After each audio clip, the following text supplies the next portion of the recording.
నమస్తే hit TV ప్రేక్షకులకి స్వాగతం. నేను ప్రియా కౌశిక్. ప్రస్తుతం మనతో పాటు ఎస్వి నాగనాథ్ గారు ఆస్ట్రో సైకాలజిస్ట్ ఉన్నారు. వారితో డిస్కస్ చేద్దాం. హలో సార్, నమస్తే.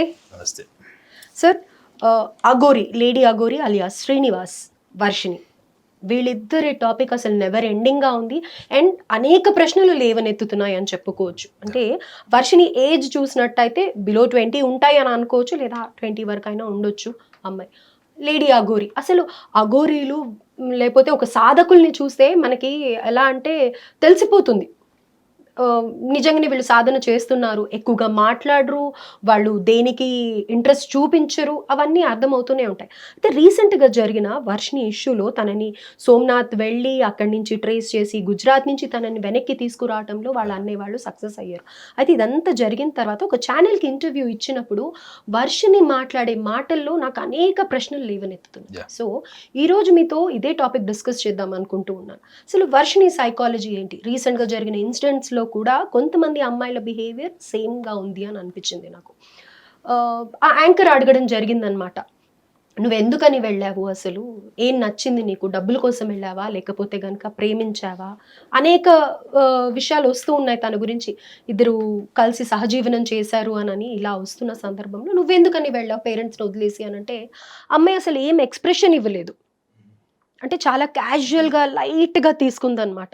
తర్వాత మీ అమ్మ నాన్న గురించి ఆలోచించావా నువ్వు, వాళ్ళు ఎంత బాధపడ్డారు తెలుసా, ఎంతమంది ప్రెస్ రిపోర్టర్స్ వెళ్ళి ఎన్ని ప్రశ్నలు వేశారు, మీ నాన్న అట్లా నిర్జీవంగా పడిపోయి ఉన్నారు అని అన్నప్పుడు అక్కడ ఎలా అంటే కనుక అంతే కదా అయ్యింది అన్నట్టుగా క్యాజువల్గా ఉంది. అదే ఇందాక నేను చెప్పింది, అబ్బాయిలో ఏం నచ్చింది అన్న దాంట్లో ఏమో ఒక రకమైన ఎక్స్ప్రెషన్, ఇంకా తన మీద ఇష్టం ఉంది, ఏదో ఒక రకమైన పాజిటివిటీ అయితే కనిపించింది. ఇది ఎందుకని జరుగుతుంది అని అంటారు. ఇది కేవలం వర్షిణి విషయమే కాదు, ఓవరాల్గా ఈ ఏజ్ గ్రూప్ వాళ్ళు ఎందుకని ఇలాంటి అట్రాక్షన్స్కి మొగ్గు చూపిస్తున్నారు? హిట్ టీవీ ప్రేక్షకులందరూ కూడా మీ శ్రేయాభిలాషి ఎస్వి నాగనాథ్ నమస్కారం. మేడం, మీరు అడిగారు ఆ అమ్మాయి Varshini and very unfortunately this Srinivas is recognized as a Aghori. మీరు చూసే ఉండుంటారు, ముత్యాలమ్మ టెంపుల్ విగ్రహం ధ్వంసమైనప్పుడు ఎగ్జాక్ట్లీ నెక్స్ట్ డే రోజు ఎక్కడైతే ఈయన ప్రత్యక్షమై అన్ని రకాల మీడియాని తన వైపు లాక్కున్నటువంటి 2-3 నెలలు తన వైపు మీడియా అంతా చుట్టూ తిరిగింది. నేను ఫస్ట్ డే నేను ఇతన్ని చూసినప్పుడు ఇతని మీద ఒక వీడియో అప్పుడు ప్లే చేశారు. వాళ్ళ ఫాదర్ మదర్ని, వాళ్ళ సిబ్లింగ్స్, వాళ్ళ బ్రదర్స్ని, వాళ్ళ ఊర్లో వాళ్ళని ఇంటర్వ్యూ చేసినప్పుడు కొన్ని వాస్తవాలు బయటకు వచ్చినాయి. అయితే అది ఒక సైకాలజిస్ట్ యాంగిల్ ఆఫ్ అండర్స్టాండింగ్ ఒకటి ఉంటుంది మేడం. 4 పిల్లల్లో ఒకడు శ్రీనివాస్. సో చిన్నప్పటి నుంచి కూడా కుటుంబ సభ్యుల నుంచి మీకు ఆర్థిక స్తోమత, కుటుంబ పరిస్థితులు, ఆర్థికంగా మీకు ఎటువంటి సదుపాయాలు లేవు, మీరు కోరుకునే కోరికలన్నీ కూడా మన వల్ల కాదులేరా, ఇది మన కుటుంబంకి మన ఆర్థిక స్తోమత కాదు, ఏదో ఒక రకంగా అడ్జస్ట్ అయిపో అనేటువంటి సమాధానాల మధ్యలో నలిగిపోయినటువంటి బాల్యం ఈ శ్రీనివాస్ అనే వ్యక్తి, ఏదైతే తన అఘోరిగా క్లెయిమ్ చేసుకున్నటువంటి ట్రాన్స్జెండర్. అయితే ఇక్కడ మీరు కూడా వీళ్ళతో అఘోరీలతో ట్రావెల్ చేశారు, యూ హ్యావ్ దట్ ఎక్స్పీరియన్స్ కదా. సో ఈ అమ్మాయి ఏదైతే 2 years నుంచి నేను ఒక అఘోరీ దగ్గర, రాజేష్ అనే అఘోరీ పేరు చెప్పి అక్కడ 2 years నేను సాధన చేశాను అని ఉంటుంది. మరి వాళ్ళ దగ్గర ఇలాంటి వాళ్ళు వస్తూ ఉంటారా? ఈ అమ్మాయి శ్రీనివాస్కి ఎట్లా అట్రాక్ట్ అయ్యింది అని అంటారు? వీళ్ళకి ఒక ఆర్డినరీ టు ఆర్డినరీ పర్సనాలిటీసే ఉన్నాయి. ఆ అమ్మాయికి కానీ, సాధకురాలని చెప్పుకుంటారు వర్షిణికి కానీ, శ్రీనివాస్ కానీ ఆర్డినరీ టు ఆర్డినరీ ఎమోషన్సే ఉన్నాయి. వాళ్ళ హార్మోనల్ ఇన్బ్యాలెన్స్ కావచ్చు, హైజాకింగ్ కావచ్చు, లేకపోతే వాళ్ళకు ఉన్నటువంటి ఇండివిజువల్ మ్యూచువల్ అటెన్షన్ వల్ల వచ్చినటువంటి ఒక love, it is a very short term goal. ఇట్లాంటి అమ్మాయిలకి నేను అనకూడదు అని చెప్తారా మీరు? వాళ్ళు ఏమనుకుంటారంటే, ఇప్పుడు చూడండి, నేను రియలైజ్ అయ్యాను అని ఆమె ఎక్కడన్నా స్టేట్మెంట్ ఇచ్చిందా?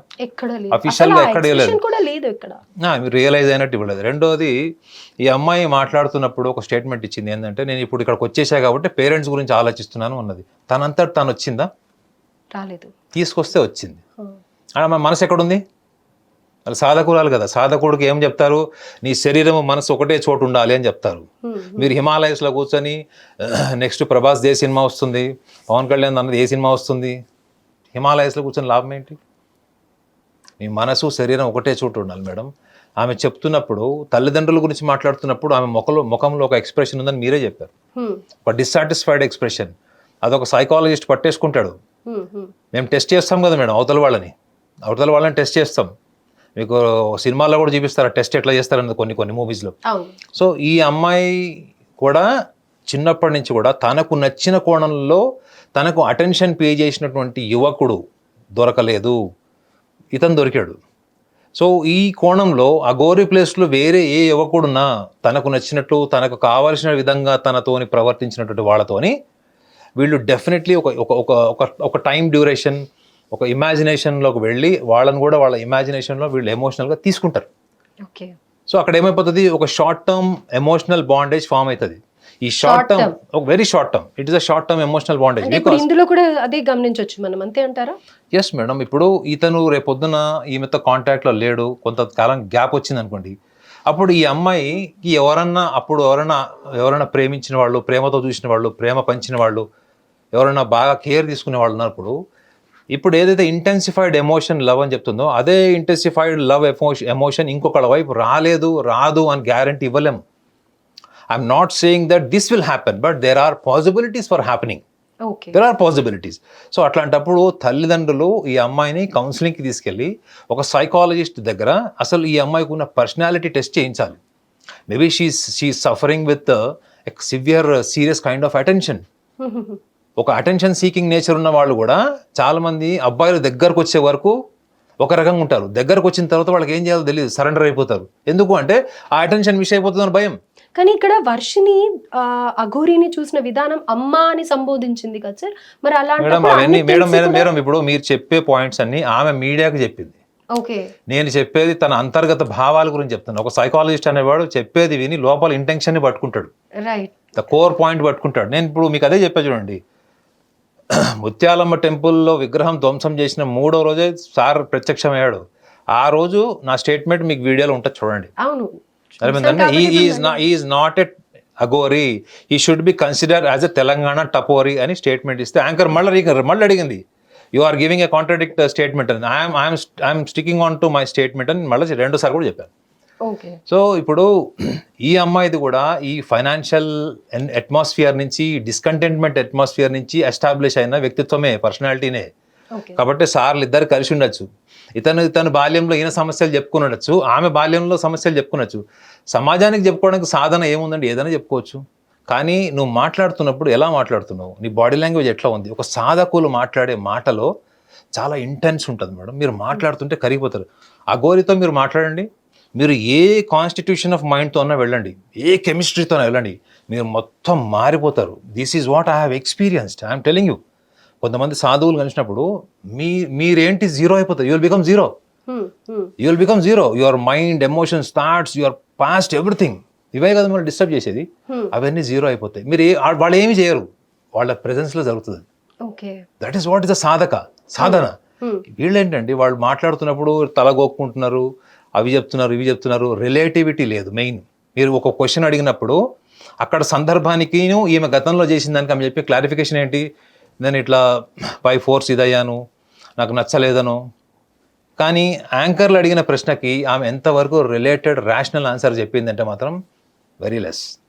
So that shows. కానీ కొంచెం అంటే కాన్షియస్ గా ఉండి తను అంటే ఏదో బాధపడుతోంది, ఏదో జరిగిపోయిందన్న బాధలో అసలు ఎక్కడా కనిపించకుండా చాలా అలర్ట్ గా తను ఆన్సర్. మేడం ఇప్పుడు ఒక జర్నలిస్ట్ గా మీరే అబ్జర్వ్ చేశారు కదా, నేను చూసా ఒక వీడియో ఆమెది, పూర్తిగా చూడలేదు కానీ ఒక 10 నిమిషాలు చూశాను.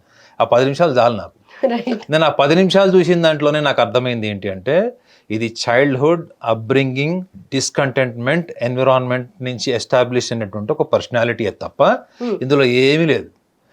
ఓన్లీ పబ్లిక్ ఇంట్రెస్ట్ కోసం వీళ్ళని ఇంటర్వ్యూ చేసి వీళ్ళు సోషల్ మీడియాలో, యూట్యూబ్ లో పాపులారిటీ కోసం కొంత చేస్తారు. Right, exactly. ఇప్పుడు నేను మీకు అదే పాయింట్ చెప్పాలనుకుంటున్నాను. వర్షిని యాంకర్ అడగడం జరిగింది అనమాట, నువ్వు ఇదంతా ఎందుకు చేసావు, మరి నెక్స్ట్ నీ ఫ్యూచర్ ప్లాన్ ఏంటి అని అంటే కనుక, ఏముంది నేను కొన్ని వీడియోస్ చేసుకుంటూ ఉన్నాను యూట్యూబ్ లో, ఫర్దర్ గా ఇంకా నేను అదే చేసుకున్నాను. అరే మొత్తానికి ఫౌండేషన్ అయితే పడింది కదా చెప్పండి. ఇప్పుడు నా everybody has become attentive about this girl. ఎందుకు వెళ్ళిపోయింది, ఏంటి, అది ఇది అన్నది. ఎందుకంటే నేను అమ్మాయి గురించి ఎక్కువ లోతుగా ఎందుకు మాట్లాడట్లేదు అంటే, ఆమెకి చదువుకుంటుందో, ఆమె ఫ్యూచర్ ఆమెకుంది. So let us not get in to the too much of the crux of intimacy relation with Srinivas. But వాళ్ళ పేరెంట్స్ కానీ వాళ్ళ బ్రదర్స్ ఎవరైతే ఆమెను అక్కడి నుంచి తీసుకొచ్చారో వాళ్ళు కూడా ఒక్క అడుగు ముందుకేసి ఈ అమ్మాయిని తప్పకుండా సైకాలజీ దగ్గర తీసుకెళ్ళాలి. ఎందుకంటే అంత ఇప్పుడు తల్లిదండ్రులు మిమ్మల్ని 18 ఏళ్ళు పెంచారు, సడన్గా నువ్వు ఎట్లా వెళ్ళిపోయావు, ఈ సడన్గా వెళ్ళిపోవడం అన్నది సైకాలజిస్ట్కి చాలా సీరియస్ పాయింట్. ఇది నువ్వు ఎందుకు వెళ్ళిపోయావు, ఒక 20 ఏళ్ళ అమ్మాయి ఎందుకు వెళ్ళిపోయింది, 25 ఏళ్ళ అమ్మాయి ఎందుకు వెళ్ళిపోయింది, ఇటువంటి లవ్ జిహాద్ అని ఇట్లాంటి రకరకాల అమ్మాయిలు వెళ్ళిపోయి తిరిగి వచ్చిన వాళ్ళు, చంపబడ్డ వాళ్ళు, వీళ్ళందరూ క్షణికావేశంలో తీసుకున్న నిర్ణయాలే. మరి అంత భయంకరంగా వాళ్ళని పెంచారా పేరెంట్స్? లేదు. అద్భుతంగా పెంచినటువంటి పేరెంట్స్ ఇంట్లో పిల్లలు కూడా వెళ్ళిపోతారు. అదేమవుతుంది అంటే వాళ్ళకి జెనెటిక్ ఫ్యాక్టర్స్ ఉంటాయి, కొన్ని వాళ్ళ ఇన్స్టింక్ట్స్ ఉంటాయి, బై బర్త్ ఇన్స్టింక్ట్స్ ఉంటాయి. ఇట్లాంటిది మేము ఐడెంటిఫై చేస్తాం.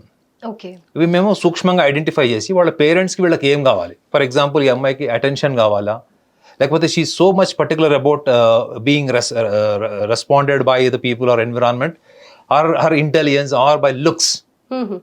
కొంతమందికి లుక్స్ కాన్షియస్ ఉంటుంది, కొంతమందికి ఐడెంటిటీ ఉంటుంది, కొంతమందికి వాళ్ళ ఇంటెలిజెన్స్ని ప్రపంచానికి పరిచయం చేయాలని ఉంటుంది. ఇవన్నీ కాకుండా నాకు financially I want to be independent, నేను జాబ్ చేయాలి, నాకు డబ్బులు కావాలి. వీటిలో ఏ కోరిక తీరకపోయినా గుర్తుపెట్టుకోండి మేడం, ఇది ప్రతి మనిషికి అప్లై అవుతుంది. అది మనిషి యొక్క నిర్ణయం మీద తీవ్రమైనటువంటి ప్రభావం చూపిస్తుంది. ఇవాళ వెళ్ళిపోయింది, తీసుకొచ్చారు, రేపు పొద్దున ఆమె ఫ్యూచర్ గ్యారంటీ ఉందా చెప్పండి? మళ్ళీ కూడా ఇలాంటి సిచ్యువేషన్స్ రిపీట్ అయ్యే chances. In case if she is very attention seeker, then what happens అంటే అనకూడదు కానీ it may repeat again, it may repeat with the same person or with maybe the some other person.